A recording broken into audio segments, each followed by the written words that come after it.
দ্বাদশ শ্রেণীর সকল ছাত্রছাত্রীদের অনলাইন ক্লাসে স্বাগত জানাচ্ছি। আমি খন্দকার শাহিদুল ইসলাম, লেকচারার অফ ইংলিশ। তো ছাত্রছাত্রীরা, তোমাদের গত ক্লাসে আমি প্রনাউন পড়াইছি। এটার উপর তোমাদের একটা কোশ্চেনের একটা টপিক নিয়ে আলোচনা করেছিলাম, যেটা হচ্ছে প্রনাউন রেফারেন্স। এটা হচ্ছে তোমাদের কোশ্চেন পেপারে 8 নম্বর কোশ্চেন। তো আজকের ক্লাসে তোমাদের আমি একেবারে খুবই ইজি একটা টপিকস নিয়ে আলোচনা করবো, যেটা হচ্ছে তোমাদের কোনো বেসিক টপিকস না, এটা জাস্ট কোশ্চেন, যেটা অতি সহজে একটা ক্লাসের মধ্যে তোমরা 5 নম্বর অবটেইন করতে পারবা, 5 নম্বর অর্জন করতে পারবা। তোমাদের কোশ্চেনের 3 নং কোশ্চেনে অল্প কিছু টপিক নিয়ে যদি তোমরা আলোচনা করো, তাহলে ইনশাআল্লাহ তোমরা এখান থেকে 5 নম্বর তুলতে পারবা। এটা হচ্ছে 3 নম্বর question, some special uses of words and phrases। এখানে বিভিন্ন শব্দ এবং ফ্রেজের একটা বিশেষ ব্যবহার, এটা নিয়ে আলোচনা করব আমরা আজকে তোমাদের ক্লাসে। আশা করি সবাই একটু মনোযোগ দিয়ে ক্লাসটা করবে এবং সবাই ভালো করে জিনিসটা প্র্যাকটিস করবে। তোমাদের এটা বাসায় প্র্যাকটিস। এখন যদি তোমরা অনলাইন ক্লাস চলতেছে যেভাবে, তোমরা যদি বই কিনে বাসায় যদি একটু প্র্যাকটিস না চালাও, তোমরা কিন্তু অলরেডি পিছিয়ে গেছো। এমনিও ভর্তি ক্লাস, তোমাদের ক্লাস হচ্ছে না, সব মিলে তোমরা অনেক পিছিয়ে আসো। তাই আমরা আজকে তোমাদের কিছু অল্প ক্লাস করে যতটুকু পসিবল আমরা তোমাদের হাতের কাছে পৌঁছে দেওয়ার ট্রাই করবো। আমি আমার পক্ষ থেকে সর্বাত্মক ট্রাই করবো। আমার সাবজেক্ট বা অন্যান্য সাবজেক্টের স্যাররা ট্রাই করতেছে, সবাই ইনশাল্লাহ ভালো করে ট্রাই করতেছে। ইনশাল্লাহ তোমরা যদি এখন মনোযোগ দিয়ে ক্লাসটা করো, তাহলে ইনশাল্লাহ সবই সম্ভব। এবার আমরা মূল টপিকসে চলে যাই, যেটা হচ্ছে some special uses of word phrases. এখানে এই 3 নং কোশ্চেনে বিভিন্ন ধরনের ওয়ার্ড এবং ফ্রেজেস থাকে। ফ্রেজের ব্যবহারে বেশি এবং বিভিন্ন ধরনের শব্দ থাকে। আমরা সেগুলো ব্যবহার সম্পর্কে জানবো। যেমন ওয়াজ বর্ন, বি বর্ন, অর্থাৎ জন্মগ্রহণ করা। আর এই বর্ন শব্দটা সবসময় প্যাসিভ ফর্মে হয়। কি ফর্মে হয়? প্যাসিভ ফর্মে হয়। কেউ তো আর নিজে জন্মগ্রহণ করে সে তো আর অ্যাক্টিভ হইতে পারে না, সে জন্মগ্রহণ করে, তার মানে সে সবসময় প্যাসিভ। এই যে was born, B born, B born মানে এম বর্ন হইতে পারে, এইচ বর্ন হইতে পারে, আর বর্ন হইতে পারে, ওয়াজ বর্ন হইতে পারে, ওয়ার বর্ন হইতে পারে, সবই হইতে পারে। এটা শর্টকাটে আমাদের লক্ষ্য রাখতে হবে। শূন্যস্থানের পরে বিষয়টা লক্ষ্য রাখতে হবে। আমরা যখন দেখব কোন সাবজেক্টের পরে একটা শূন্যস্থান রয়েছে, তারপরে যে কোনো একটা স্থান, সাল অথবা কোনো একটা ফ্যামিলি, কোনো সম্ভ্রান্ত পরিবার, কোনো একটা দরিদ্র পরিবার, কোনো মধ্যবিত্ত পরিবার, কোনো দেশ, যেমন বাংলাদেশ, আমেরিকা, বা কোনো ইয়ার উল্লেখ থাকলো, বা কোনো মাস, কোনো ডেট, ইয়ার সহ উল্লেখ থাকলো, এই ধরনের জায়গায় আমরা তখন ব্যবহার করব ওয়াজ বর্ন, বি বর্ন। আমি বিষয়টা আবার রিপিট করতেছি। এটার অর্থ হচ্ছে জন্মগ্রহণ করা। এটা সবসময় প্যাসিভ হবে। আর এটা থাকবে কিভাবে? আমাদের এই 3 নম্বরটার আনসার করতে হলে আমাদের শূন্যস্থানটা খুবই মনোযোগ দিয়ে লক্ষ্য করতে হবে, এটার পজিশনটা লক্ষ্য করতে হবে। এটার আগে একটা সাবজেক্ট বলবে, শূন্যস্থান থাকবে। শূন্যস্থানের পরে আমরা লক্ষ্য করব কোনো প্লেস আছে কিনা, কোনো ইয়ার আছে কিনা, বা কোনো ফ্যামিলির নাম আছে কিনা, কোনো একটা স্থান বলতে একটা এলাকা হইতে পারে, একটা দেশও হইতে পারে, একটা জেলা হইতে পারে, একটা উপজেলা হইতে পারে। আবার ইয়ার বলতে বছর, এখানে বছরটা উল্লেখ থাকতে পারে, যে কোনো একটা টাইম উল্লেখ করা থাকতে পারে। পরিবার, যে কোনো একটা পরিবার, কোনো সম্ভ্রান্ত পরিবার, কোনো হাই লেভেল পরিবার, কোনো মধ্যবিত্ত পরিবার, কোনো দরিদ্র পরিবার, এরকম বিভিন্ন ধরনের বিষয় উল্লেখ থাকলে তখন আমরা এখানে বসাবো কি? ওয়াজ বর্ন অথবা বি বর্ন। এরপর হচ্ছে have to, has to, had two. Have to, has to, had two. এখানে আরো বিষয় আছে, যেমন have to, has to, had two. এটার কাছাকাছি আমরা আরো কিছু লিখতে পারি, যেমন অট টু, তারপর মাস্ট, যেমন ought to, must, ought to, must, এগুলো। যেমন এই যে শব্দটা, এটার কাজই হচ্ছে, এটা হলো বাধ্যবাধকতা। এটা দ্বারা কি বোঝায়? বাধ্যবাধকতা। এটার শূন্যস্থানের পরে কি থাকবে? V1 থাকবে। শূন্যস্থানের পরে কি থাকবে? V1 থাকবে। শূন্যস্থানের পরে V1 থাকবে। কিন্তু এখানে বাক্যটা তোমাদের একটু অর্থ জেনে ভালো করে বুঝতে হবে যে এখানে সেন্টেন্সটি দ্বারা কোনো অব্লিগেশন বা বাধ্যবাধকতা বোঝাইছে কিনা। এখানে কোনো কিছু করতে যখন তুমি বাধ্য থাকবে, তখন আমরা have to, has to, have to, ought to, must ইত্যাদি ব্যবহার করতে পারবো। এই শব্দগুলো আমাদের এইভাবে খেয়াল করতে হবে। আমাদের সেন্টেন্সটা ভালো করে পড়তে হবে, পরপর লক্ষ্য রাখতে হবে যে এখানে মানে বাধ্যবাধকতা টাইপের কিছু বসাইছে কিনা। আমাদের ফার্স্ট খেয়াল করতে হবে যে শূন্যস্থানের পরে যে V1 আছে কোন কোন জায়গায়। তখন V1 এর সেন্টেন্স মানে একাধিক থাকতে পারে। একাধিক সেন্টেন্সগুলো আমাদের লক্ষ্য করবো যে ওই সেন্টেন্সের অর্থটা আমি যদি বের করতে চাই, বের করতে গিয়ে দেখবো যে এখানে বাধ্যবাধকতা করছে কিনা সেদিকে। এবার হচ্ছে হ্যাড বেটার। হ্যাড বেটার মানে অধিকতর ভালো, মানে তোমার এখন মানে বাসায় চলে যাওয়া ভালো, তোমার এখন ডাক্তার দেখানো ভালো, তুমি অসুস্থ ডাক্তার দেখানো ভালো, এরকম কিছু বোঝালে হ্যাড বেটার হয়। হ্যাড বেটারের পরেও V1 হয়। যেমন এটার পরিবর্তে বাধ্যবাধকতার পরেও V1 হয়, হ্যাড বেটারের পরেও V1 হয়, সেটা আমাদের ভালো করে লক্ষ্য রাখতে হবে। এরপর হচ্ছে ওট রেদার। ওট রেদারের সময় ম্যাক্সিমাম সময় দেন থাকে। ওট রেদার দুটো সেন্টেন্সে ম্যাক্সিমাম সময় দেন থাকে, আবার মাঝে মধ্যে থাকেও না। কিন্তু আমাদের মূল চিন্তা লক্ষ্য রাখতে ওট রেদারের পরেও V1 হয়। কিন্তু এখানে আমাদের বিষয়টা বুঝতে হবে যে ওট রেদার মানে কি বরং ভালো, মানে বরং ভালো, মানে একটা কাজের থেকে আরেকটা কাজ যখন অধিকতর ভালো বলা হয়, দুইটা কাজের মধ্যে যখন তুলনা করা হয় তখন আমরা সেখানে ওট রেদার ব্যবহার করি। যদি ওট রেদারের পরে V1 থাকে, দেনের পরেও V1 থাকবে, অবশ্যই থাকবে। আমরা ওট রেদারের পরে দ্বারা কি বুঝবো, এটার অর্থ হচ্ছে বরং ভালো।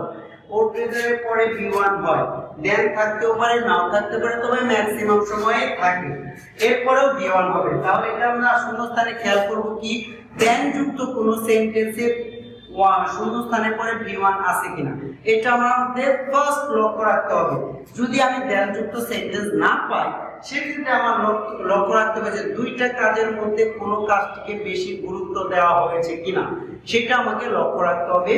সেক্ষেত্রে আমি তখন ওই শূন্যস্থানে কি বসাবো, ওট রেদার বসাবো। এবার আসলে লেস্ট।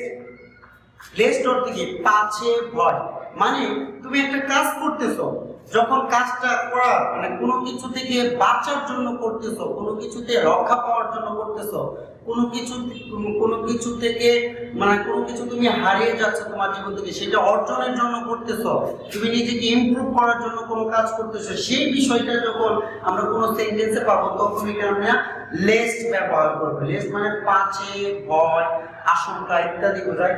তবে এখানে আরেকটা নিয়ম আছে, যেটা হলো শূন্যস্থানের পরে দেখো হচ্ছে সাবজেক্ট থাকবে, তারপরে শুড অথবা মাইট থাকবে। শূন্যস্থানের পরে কি থাকবে, সাবজেক্ট শুড অথবা মাইট থাকবে। তাহলে লেস্টের যে শূন্যস্থান, যুক্ত সেন্টেন্সের শূন্যস্থানের পর সাবজেক্ট শুড বা মাইট থাকবে, এবং এটা দ্বারা তুমি কোনো একটা ভয়কে, কোনো একটা বিপদকে এড়ানোর জন্য তুমি মানে যে কাজটা করতেছো। যেমন হি রান ফাস্ট, সে দৌড়াইতেছে। Lest he should miss the bus, lest he should miss the bus. He studied sincerely, সে খুব ভালো করে পড়াশোনা করতেছে। তার মানে কি পরীক্ষায় যাতে ফেল না করে, তাহলে he should no, lest he should fail in the exam, সে অনেক আস্তে আস্তে হাঁটতেছে, তার মানে কি সে পড়ে যাওয়া থেকে বাঁচার জন্য, তাহলে lest he might fall down, he might fall down. তাহলে এইভাবে মানে আমরা লেস্টটা এইভাবে দেখবো যে শূন্যস্থানের পরে অবশ্যই সাবজেক্ট প্লাস শুড অথবা মাইট থাকবে। এবার হচ্ছে লেট অ্যালোন, যার অর্থ হচ্ছে চিন্তা করা যায় না, ভাবা যায় না। যার অর্থ হচ্ছে চিন্তা করা যায় না, ভাবা যায় না। লেট অ্যালোন শব্দের অর্থ হচ্ছে চিন্তা করা যায় না, ভাবা যায় না। এই ব্যাপারটা এরকম হতে হবে, সে একটা মোবাইল কিনতে পারে না, কিভাবে ল্যাপটপ কিনবে? সে মানে বাইসাইকেল চালাতে পারে না, মোটরসাইকেল। সে 1 কিলোমিটার সাঁতার কাটতে যায় না, আবার 10 কিলোমিটার। বিষয়টা এরকম হবে। তার মানে লেট অ্যালোন আমরা লক্ষ্য রাখবো যে লেট অ্যালোনের পূর্ববর্তী ক্লজটা নেগেটিভ থাকবে। লেট অ্যালোনের পূর্ববর্তী ক্লজটা কি থাকবে, নেগেটিভ থাকবে। আবার বলতেছি, লেট অ্যালোনের পূর্ববর্তী ক্লজটা নেগেটিভ থাকবে, এবং ওই নেগেটিভের ক্ষেত্রে যে বিষয়টা দেওয়া থাকবে লেট অ্যালোনের পরে তার থেকে একটু বেশি গুরুত্বপূর্ণ, বেশি মানে ভালো মাত্রার কোনো বিষয়, কোনো নাউন বা কোনো নাউন থাকবে। যেমন he can not buy a bicycle, তাহলে আমরা লেট অ্যালোনের আগে গেলাম, he can not buy a bicycle, সে একটা বাইক মানে নর্মাল একটা বাইসাইকেল কিনতে পারে না। তারপরে লেট অ্যালোন কার, তাহলে কি গাড়ি তো দূরের কথা, সে গাড়ির কথা কিভাবে চিন্তা করতে পারে? যেমন লেট অ্যালোনের আগে বাইসাইকেল ছিল, পরে গিয়ে কি হয়েছে, কার। তাহলে অবশ্যই একটা বাইসাইকেলেতে কার কি একটু বেশি দামের না? সেজন্য আমাদের লেটারটা লক্ষ্য রাখতে হবে যে শূন্যস্থানের পূর্ববর্তী শব্দটা পূর্ববর্তী ক্লজটা যে নেগেটিভ আছে কিনা এবং শূন্যস্থানের পূর্ববর্তী যে ওয়ার্ডটা দেওয়া থাকবে এবং পরের ওয়ার্ডটার মধ্যে তারতম্য আমরা মাত্রা দেখব যে কোনটার দাম বেশি বা কোনটার গুরুত্ব বেশি, কোনটার লেভেল হাই, কোনটার লেভেল লো, এগুলো আমরা লক্ষ্য করব। তখন আমরা এখানে লেটার বসাবো। এবার আসো as if as though. As if as though অর্থ হচ্ছে যেন, অ্যাজ ইফ অ্যাজ দো অর্থ হচ্ছে কি যেন, অ্যাজ দো অ্যাজ ইফ শব্দের অর্থ হচ্ছে যেন। এটার নিয়ম আছে, এটার প্রথম ক্লজ যদি প্রেজেন্ট ইনডিফিনিট হয় পরের ক্লজ গিয়ে কি হবে past indefinite. As though as if এর প্রথম ক্লজ যদি প্রেজেন্ট ইনডিফিনিট হয় তার পরের ক্লজটা হবে পাস্ট ইনডিফিনিট। আর অ্যাজ দো অ্যাজ ইফ এর প্রথম ক্লজ যদি পাস্ট ইনডিফিনিট হয় পরেরটা গিয়ে কি হবে past perfect. As though as if এর প্রথম ক্লজ যদি পাস্ট ইনডিফিনিট হয় পরেরটা গিয়ে কি হবে পাস্ট পারফেক্ট। আমাদের লক্ষ্য রাখতে হবে অ্যাজ দো অ্যাজ ইফ এর এটার অর্থ হচ্ছে যেন, মানে এটা মানুষকে একটু ভাব দেখানোর জন্য অনেক কিছু করে না। সে যেমন সে কথা বলতেছে যেন সে একজন রাজা, সে এমন ভাব করতেছে যেন সে কিছুই জানে না, এরকম বিষয়টা মানে একটু কাল্পনিক টাইপের কিছু হবে, একটু ইমাজিনেটিভ টাইপের কিছু হবে। যেমন অ্যাজ দো অ্যাজ ইফ এর প্রথম ক্লজ আমি আবার রিপিট করতেছি, এর প্রথম ক্লজ যদি প্রেজেন্ট ইনডিফিনিট হয় পরের ক্লজে কি হবে পাস্ট ইনডিফিনিট। প্রথম ক্লজ যদি পাস্ট ইনডিফিনিট হয় পরের ক্লজে গিয়ে কি হবে পাস্ট পারফেক্ট। আর এখানে বি ভার্ব হিসেবে কি বসে? বি ভার্ব হিসেবে ওয়্যার এবং হ্যাড বি, ওয়্যার এবং হ্যাড বি। যদি আমরা বি ভার্ব ব্যবহার করি, যেমন অ্যাজ দো অ্যাজ ইফ এর প্রথম ক্লজ প্রেজেন্ট ইনডিফিনিট আছে, পরে আমরা দ্বিতীয় ক্লজে গিয়ে বি ভার্ব বসাবো, তখন আমরা বসাবো ওয়্যার। যদি পাস্ট ইনডিফিনিট থাকে তখন আমরা বসাবো হ্যাড বি, তখন আমরা কি বসাবো হ্যাড বি। এবার আসো হোয়াট ইফ। হোয়াট ইফ অর্থ হচ্ছে কি যদি এমন হতো তাহলে কেমন হবে, যদি সে আসতো তাহলে কেমন হতো, এরকম বিষয়। এইটাই একমাত্র ডব্লিউএস ওয়ার্ড বা ইন্টারোগেটিভ সেন্টেন্স যেটার গঠন হচ্ছে ডব্লিউএস ওয়ার্ডের পরে সাবজেক্ট ভার্ব এবং লাস্টে প্রশ্নবোধক চিহ্ন। তোমরা লক্ষ্য রাখবা যখন শূন্যস্থান দিয়ে শুরু কোনো সেন্টেন্স এবং এরপরে সাবজেক্ট আছে এবং লাস্টে গিয়ে দেখবা প্রশ্নবোধক চিহ্ন আছে, তখন ওইখানে চোখ বন্ধ করে বা একেবারে ডিরেক্ট হোয়াট ইফ ব্যবহার করে দিবা। যখন আমরা কি রাখবো যে একটা সেন্টেন্সের শুরুতে শূন্যস্থান রয়েছে, তারপরে দেখবো একটা সেন্টেন্সের শুরুতে শূন্যস্থান রয়েছে, তারপরে দেখবো সাবজেক্ট আছে এবং লাস্টে গিয়ে প্রশ্নবোধক চিহ্ন আছে, তখন আমাদের এখানে হোয়াট ইফ বসে যাবে। আমি আবার বলতেছি, যখন একটা সেন্টেন্সের শুরুতে শূন্যস্থান থাকবে, তারপরে সাবজেক্ট বা এক্সটেনশন থাকার পর লাস্টে প্রশ্নবোধক চিহ্ন থাকবে, তখন এখানে কি বসবে হোয়াট ইফ বসবে। কি বসবে হোয়াট ইফ। এবার আসো unless, if not, if, in case, provided, এগুলো সবগুলোই হচ্ছে অর্থ হচ্ছে যদি। যদি মানে কি বুঝাইছে মানে কন্ডিশনাল। এখানে আমরা কন্ডিশনালের নিয়ম ফলো করব। কিসের নিয়ম? কন্ডিশনালের নিয়ম। এখানে আমরা এই সেন্টেন্সগুলোতে আমরা কিসের নিয়ম ফলো করব? Conditional sentence. তোমাদের দশম শ্রেণীতে কন্ডিশনাল নিয়ে তোমরা পড়াশোনা করছো, পরীক্ষা দিয়ে আসছো, তারপরে আমি আজকে বলতেছি কন্ডিশনাল হচ্ছে তিন প্রকার। কন্ডিশনাল কত প্রকার? তিন প্রকার। First conditional, second conditional, third conditional. First conditional, second conditional, third conditional. First কন্ডিশনালটা হচ্ছে মানে ইফ যুক্ত ক্লজটা যদি আমরা প্রেজেন্ট ইনডিফিনিট ব্যবহার করি, তারপরে ক্লজটা কি হবে সাবজেক্টের পরে গিয়ে বলবে shall, will, subject shall, will, can, may, তারপরে বি ওয়ান। আবার বলতেছি ফার্স্ট কন্ডিশনালে কি হবে ইফ যুক্ত ক্লজটা যদি প্রেজেন্ট ইনডিফিনিট টেন্সে হয়, তারপরে দ্বিতীয় ক্লজে গিয়ে বসবে subject plus shall, will, can, may, তারপরে বি ওয়ান। এবার আসো সেকেন্ড কন্ডিশনাল। সেকেন্ড কন্ডিশনালে কি হবে ইফ যুক্তটা যদি পাস্ট ইনডিফিনিট টেন্স হয়, তারপরে দ্বিতীয় ক্লজে গিয়ে বলবে subject plus should, would, could, might plus be one. আমি আবার বলতেছি সেকেন্ড কন্ডিশনাল হচ্ছে ইফ যুক্ত ক্লজটা যদি ফার্স্ট ইনডিফিনিট টেন্স হয়, দ্বিতীয় ক্লজে গিয়ে বলবে subject plus should, would, might, could plus be one. এবার আসো থার্ড কন্ডিশনাল। থার্ড কন্ডিশনালটা হচ্ছে কি ইফ যুক্ত ক্লজটা যদি পাস্ট পারফেক্ট টেন্স হয়, ইফ যুক্ত ক্লজ যদি পাস্ট পারফেক্ট টেন্স হয়, দ্বিতীয় ক্লজে গিয়ে কি হবে subject plus would have, could have, should have, might have plus V3. Subject plus would have, should have, could have, might have plus V3। এই হচ্ছে কন্ডিশনাল। আমি আবার বলতেছি unless, if not, if, in case, provided. এগুলো সবগুলোর অর্থ হচ্ছে যদি, এগুলো হচ্ছে কন্ডিশনাল সেন্টেন্সেই ব্যবহার বেশি। এখন আমরা শূন্যস্থানের গঠনগুলো দেখে তখন আমরা কন্ডিশনালের নিয়মটা ফলো করব। নিয়মটা ফলো করার জন্য তোমাদের অবশ্যই কন্ডিশনালের গঠনটা জানা জরুরি, গঠনটা জানা জরুরি। যেমন ফার্স্ট কন্ডিশনাল হচ্ছে ইফ যুক্ত ক্লজ যদি প্রেজেন্ট ইনডিফিনিট টেন্স হয়, দ্বিতীয় ক্লজে গিয়ে কি হবে ইফ প্লাস, ইফ এর পরে গিয়ে কি হবে সাবজেক্ট প্লাস, ইফ যুক্ত ক্লজের পরে গিয়ে কি হবে subject plus shall will can may plus দিওয়ান। আমি আবার বলতেছি ইফ যুক্ত ক্লজ যদি প্রেজেন্ট ইনডিফিনিট হয়, দ্বিতীয় ক্লজে গিয়ে কি হবে subject plus shall will may can, তারপরে V1 বাকি অংশ। এবার হচ্ছে সেকেন্ড কন্ডিশনাল, ইফ যুক্ত ক্লজ যদি ফার্স্ট ইনডিফিনিট টেন্স হয়, দ্বিতীয় ক্লজে গিয়ে কি হবে subject plus should could could might plus V1। If যুক্ত ক্লজ যদি ফার্স্ট ইনডিফিনিট টেন্স হয় তাহলে দ্বিতীয় ক্লজে গিয়ে কি হবে subject plus should might could could plus V1। এবার আমরা চলি থার্ড কন্ডিশনাল। থার্ড কন্ডিশনালটা হচ্ছে ইফ যুক্ত পাস্ট পারফেক্ট টেন্সে হলে দ্বিতীয় ক্লজে গিয়ে কি হবে subject plus would have should have might have এবং ভার্বের পাস্ট পার্টিসিপল। ইফ যুক্ত থার্ড কন্ডিশনাল, আমরা থার্ড কন্ডিশনালে দেখব ইফ যুক্ত ক্লজ যদি পাস্ট পারফেক্ট টেন্সে হয়, দ্বিতীয় ক্লজে গিয়ে কি হবে subject plus should have could have might have would have, তারপরে গিয়ে কি হবে ভার্বের পাস্ট পার্টিসিপল। এবার আমরা এরপরে আই নাম্বারের কলাম এবং যে নাম্বারে দেখব ওয়ার্ডস like what does look like, words like what does look like, what does look like, ঠিক আছে ওয়ার্ডস like what does look like. এটাও লাস্টে প্রশ্নবোধক চিহ্ন থাকবে এবং দুইটা শূন্যস্থান করবে, এটাও লাস্টে প্রশ্নবোধক চিহ্ন থাকবে এবং দুইটা শূন্যস্থান থাকবে।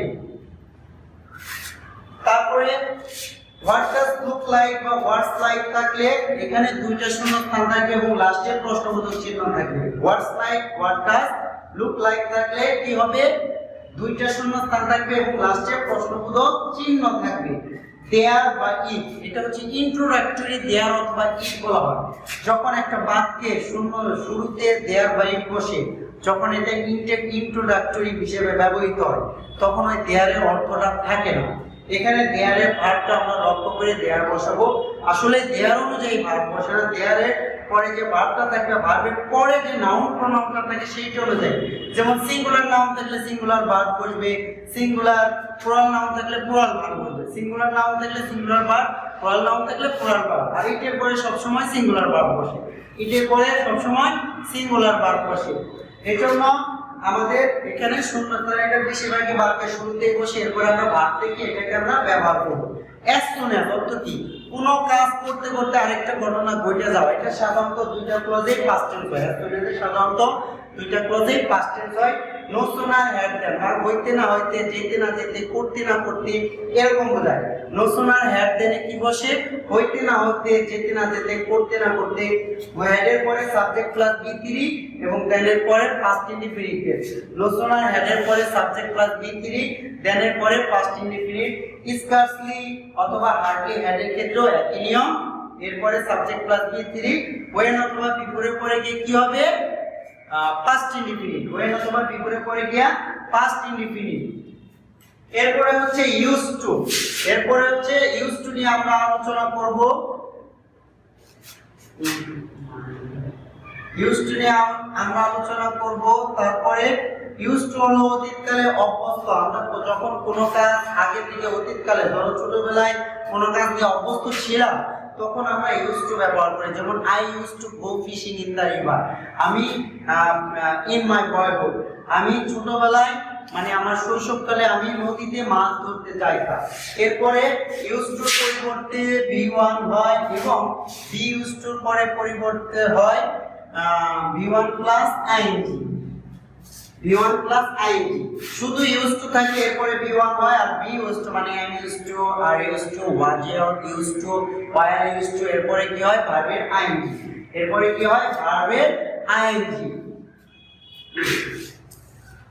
তারপরে it is time, it is high time, it is time, it is high time মানে এটাই উপযুক্ত সময়। It is time, it is high time শব্দের অর্থ হচ্ছে এটাই উপযুক্ত সময়। এটার পরে যদি আমি সাবজেক্ট বসাই তাহলে ভার্বের পাস্ট পার্টিসিপল বসবে, যদি সাবজেক্ট বসাই তাহলে কি বসবে, ভার্বের পাস্ট পার্টিসিপল। আবার যদি টু বসাই তাহলে কি হবে, V1 হবে, টু বসাইলে V1।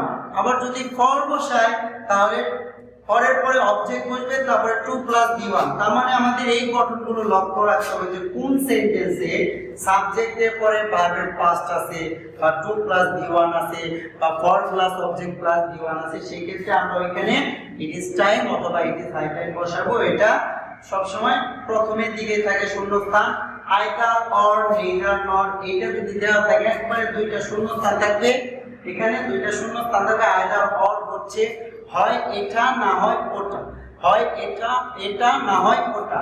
নেইদার নর হচ্ছে এটাও না ওটাও না, এটাও না ওটাও না। Till until as long as, এটা হলো কোনো কাজের একটা ব্যাপ্তিকাল দেওয়া থাকবে, মানে যতক্ষণ পর্যন্ত, যতক্ষণ পর্যন্ত না, যতক্ষণ পর্যন্ত, যতক্ষণ পর্যন্ত না, যতক্ষণ পর্যন্ত, যতক্ষণ পর্যন্ত না। এটা অর্থ অনুযায়ী so that, in order that অর্থ কি, যাতে। So that, in order that অর্থ হচ্ছে যাতে। So that, in order that অর্থ হচ্ছে যাতে। এরপরে subject plus can, may, could, might ইত্যাদি বসে। So that, in order that এর পরে শূন্যস্থানের পরে subject plus can, may, could, might ইত্যাদি বসে। সো মাচ, মানে সো মাচ দ্বারা আনকাউন্টেবল কোন অ্যাডজেক্টিভকে বোঝায় বা নাউনকে বোঝায়। সো ম্যানি মানে কাউন্টেবল, এখানে পরিমাণ, এখানে সংখ্যা, এটা পরিমাণ এটা সংখ্যা। পোর্ট দেয়ার, ফ্যান্সি উইথ, এটা দ্বারা মানে কাল্পনিক কোনো কিছু ভাবা হয়, এরপর পাস্ট টেন্স হয়। কাল্পনিক কোনো কিছু ভাবা হয়, এরপরে কি হয়, পাস্ট টেন্স হয়। এরপরে হচ্ছে would you mind. Would you mind, would you মাইন্ডের পরে ভার্বের আইএনজি হয় এবং লাস্টে প্রশ্নবোধক চিহ্ন বসে। অডিও মাইন্ডের পরে কি হয়, ভার্বের আইএনজি হয় এবং লাস্টে গিয়ে প্রশ্নবোধক চিহ্ন বসে। এরপরে আরেকটা হচ্ছে audio like. Audio mind, audio like প্রায় সেম। অডিও লাইকটা হচ্ছে এরপরও সেম, V1 প্লাস আইএনজি এবং লাস্টে গিয়ে প্রশ্নবোধক চিহ্ন। অডিও লাইক থাকলেও V1 প্লাস আইএনজি, লাস্টে গিয়ে প্রশ্নবোধক চিহ্ন। এরপর আছে হোয়াটস it like. What's it like এর পরেও ভার্বের আইএনজি হয় এবং লাস্টে গিয়া প্রশ্নবোধক চিহ্ন হয়।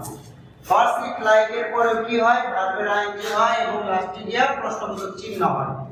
এটা এখানে আপাতত আমাদের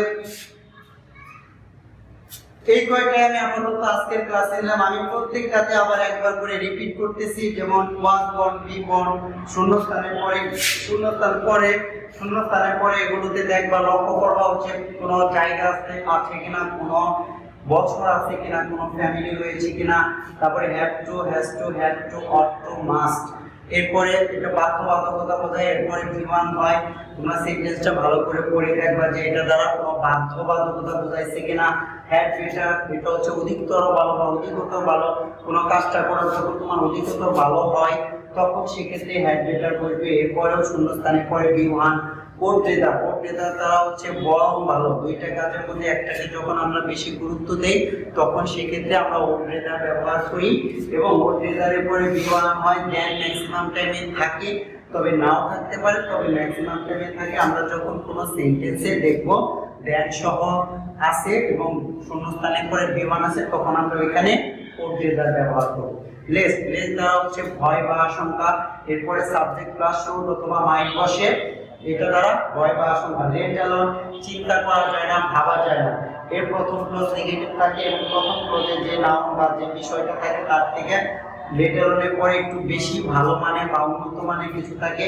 অ্যাজ ওয়েল এর মধ্যে হচ্ছে যেন। এরপরে প্রথম ক্লোজ যদি প্রেজেন্ট ইনডিফিনিট হয়, দ্বিতীয় ক্লোজ পাস্ট ইনডিফিনিট। প্রথম ক্লোজ যদি ফার্স্ট ইনডিফিনিট হয়, দ্বিতীয় ক্লোজ গিয়ে কি হবে, পাস্ট পারফেক্ট। আর আমরা রিভার্ব যদি ব্যবহার করি সেক্ষেত্রে ইনডিফিনিট ফার্স্ট ইনডিফিনিট হলে ওয়্যার বসাবো, পাস্ট পারফেক্ট হলে হ্যাড বিন বসাবো। হোয়াট ইফ যদি বাক্যের শুরুতে থাকে, এটাই একমাত্র সেন্টেন্স যেটা হলো মানে ডব্লিউএস ওয়ার্ডের পর সাবজেক্ট ভার্ব এক্সটেনশন থাকে, লাস্টে প্রশ্নবোধক চিহ্ন থাকে। হোয়াট ইফ এর পরে subject plus verb plus extension, লাস্টে প্রশ্নবোধক, সেক্ষেত্রে আমরা।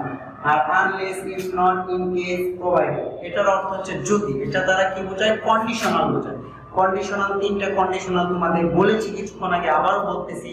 ফার্স্ট কন্ডিশনাল হচ্ছে ইফ যুক্ত প্রেজেন্ট ইনডিফিনিট হলে দ্বিতীয় ক্লজে গিয়া subject plus can, May, shall, will plus V1 হবে। এরপরে হচ্ছে সেকেন্ড কন্ডিশন। সেকেন্ড কন্ডিশনালে গিয়ে যদি ইফ যুক্ত ক্লজ যদি ফার্স্ট ইনডিফিনিট টেন্স হয়, দ্বিতীয় ক্লজে গিয়া হবে subject plus should, might, could plus V1। আর থার্ড কন্ডিশনাল হচ্ছে ইফ যুক্ত পাস্ট পারফেক্ট টেন্স হলে দ্বিতীয় ক্লজে গিয়ে হবে should have, would have, could have, might have, must have plus ভার্বের past participle.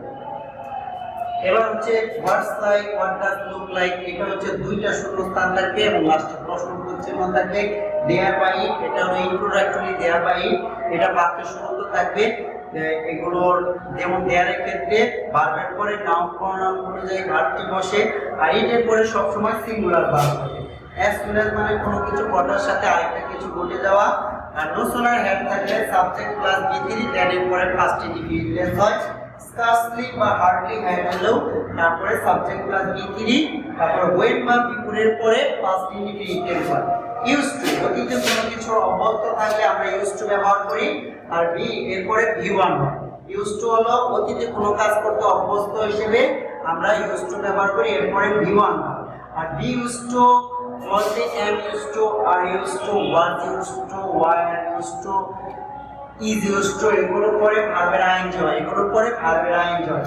It is time, it is high time থাকলে এরপরে যদি আমরা সাবজেক্ট বসাই তাহলে কি বসাবো? V2 মানে ভার্বের পাস্ট টেন্স হবে। সাবজেক্ট বসালে ভার্বের পাস্ট টেন্স, এরপরে যদি আমরা টু বসাই তাহলে ভার্বের প্রেজেন্ট ফর্ম। ফর বসালে object plus 2 plus V1, for বসালে অবজেক্ট প্লাস 2 প্লাস V1। আর এটা যদি ইট ওয়াজ টাইম বা ইট ওয়াজ হাই টাইম থাকে তাহলে আমরা দ্বিতীয় ক্লজ ফার্স্ট পারফেক্ট টেন্স করব। এটাই যদি ইট ওয়াজ টাইম বা ইট ওয়াজ হাই টাইম থাকলে দ্বিতীয় ক্লজ ফার্স্ট পারফেক্ট টেন্স করব। আইদার অর নেইদার নয়, হয় এটা না হয় ওটা।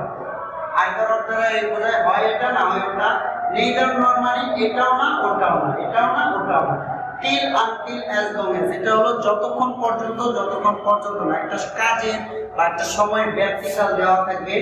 so that, in order that মানে কি যাতে, এরপরে subject plus can, could, may, might থাকবে। so that, in order that পর subject plus can, could, may, might থাকবে। so much মানে অনেক, মানে পরিমাণ বোঝায়। so many সংখ্যা বোঝায়।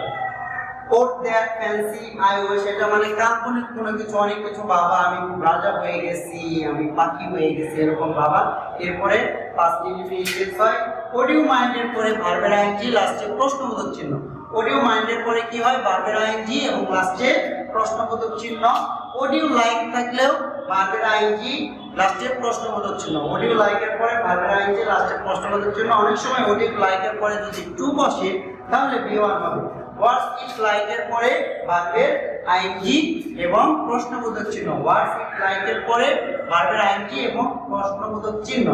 সো স্টুডেন্ট, আজকে তোমাদের 3 নং কোশ্চেনটা আনসারটা লেখার পদ্ধতি তোমাদের পড়ানো হলো বা বোঝানো হলো।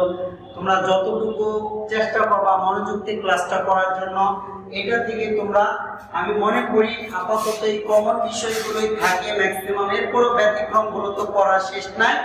এই ব্যতিক্রমগুলো তোমরা ক্লাসে আরো করবে, বই আছে বই থেকে আরো সংগ্রহ করবে। আশা করি এটা নিয়ে যদি তোমরা প্র্যাকটিস করো, বিভিন্ন মডেল বা বোর্ডের গুলো যদি প্র্যাকটিস করো, আমার মনে হয় তোমরা এগুলো থেকেই পারবে, যথেষ্ট পারবে। আশা করি সবাই ক্লাসটা উপভোগ করেছো। আজকের এই পর্যন্তই। আশা করি সবাই নিজ নিজ অবস্থানে সুস্থ থাকো, এই কামনা করেই আমি আজকের মতো বিদায় নিচ্ছি। আল্লাহ হাফেজ।